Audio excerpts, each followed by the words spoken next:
il Veneziano, insieme alla provincia di Padova, la zona in cui si concentra il maggior numero di danni nel settore agricolo a seguito della bufera che si è abbattuta nei giorni precedenti sul nostro territorio. Sfiora i 7 milioni il conto presentato da Coldiretti dopo un'attenta ricognizione fatta dal presidente nazionale Roberto Moncalvo nelle aree maggiormente colpite dall'alluvione. Complessivamente in tutto il Veneto ammontano a 10 milioni i danni. A questi si dovranno aggiungere quelli subiti dalla stagione mancata a Cortina in alta montagna, i danni alle famiglie, alle industrie maggiormente martoriate dai 6 giorni di pioggia continua. Sono drammatiche le condizioni dei campi agricoli nel Veneziano, in particolare nel Veneto orientale, perché molte colture risultano seriamente compromesse o danneggiate. Le coltivazioni cerealicole soffrono di asfissia, mentre gli ortaggi rischiano di marcire a causa dei campi allagati.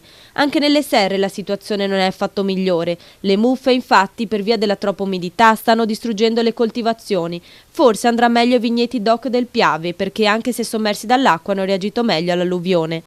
Agricoltura in ginocchio, quindi, e non sono di certo da tralasciare i costi che dovranno sostenere le imprese agricole per tamponare i vari danni provocati alle strutture.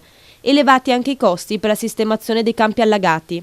Tra i sindaci che si sono fatti maggiormente sentire Michele Basso, sindaco di Meolo, che chiede la realizzazione di precise ed efficaci opere di manutenzione, in primis il rialzo degli argini e lo scavo dell'alveo dei fiumi più a rischio, Meolo, Vaglio, i canali Palumbo e Correggio. Anche gli abitanti della zona, compresa tra San Donà e Noventa, chiedono l'immediato intervento per evitare il ripetersi dell'esondazione del canale Circogno tracimato sabato scorso.